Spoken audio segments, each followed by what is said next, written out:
டே 3 இன்றைக்கி என்னென்ன பீஸ் தைக்கணும்னு சொல்லி டெய்லர்லாம் வரக்கு முன்னாடி பீஸெல்லாம் எடுத்து போட்டாங்க. டெய்லர்லாம் வந்ததுக்கப்புறம் அவங்களும் ஒர்க் ஸ்டார்ட் பண்ணிட்டாங்க. இப்போ என்ன பீஸ் தைக்கிறாங்கன்னு பார்த்தீங்கன்னா, ஓவர்லாக்கில் ரைஸ் வி அடிக்கிறாங்க. ரைஸ் வி அடித்து முடிச்சதுக்கப்புறம் எலாஸ்டிக் வைக்கணும். எலாஸ்டிக் இல்லைன்னு சொன்னாங்க. நானும் போய் எலாஸ்டிக் வெட்ட ஆரம்பிச்சிட்டேங்க. எலாஸ்டிக் வெட்டுறதுல பார்த்துக்கிட்டிங்கன்னா, ஃபஸ்ட்டு பாக்ஸை உடச்சி நம்ம எலாஸ்டிக்கை ஃப்ரீ பண்ணி விட்டுட்டு 10 நிமிஷம் ரெஸ்ட்டு கொடுத்துட்டு அதுக்கப்புறம் தாங்க நம்ம வெட்ட ஆரம்பிக்கணும். அப்படி வெட்டி தைக்கும்போது தான் பீஸ் ஃபினிஷிங் ஆகி வரும்போது நமக்கு மெஷர்மெண்ட் வந்து கரெக்டாக இருக்குங்க. பாக்ஸை உடச்சதும் நம்ம வந்து வெட்டி பீஸில் தைக்கும்போது நமக்கு வந்து மெஷர்மெண்ட் வந்து மாறுங்க.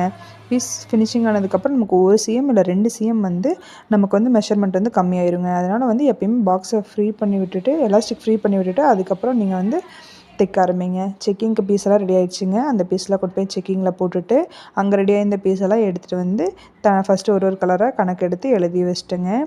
எழுதி வச்சுட்டு ஆட்டோக்காரங்களுக்கு ஃபோன் பண்ணி ஆட்டோக்காரங்களே வர சொல்லிட்டாங்க. ஆட்டோ வந்ததுக்கப்புறம் எல்லோரும் சேர்ந்து பீஸெல்லாம் ஆட்டோவில் ஏற்றி விட்டு ஆட்டோக்காரங்களையும் தாட்டி விட்டாங்க. இந்த வாரம் வந்து இந்த அர்ஜென்ட் பீஸ்லாம் பார்த்திங்கன்னா சனிக்கிழமை மத்தியானத்துக்குள்ளவே நாங்கள் ஒரு பீஸ் கூட பெண்டிங் இல்லாமல் டெலிவரி கொடுத்துட்டோங்க.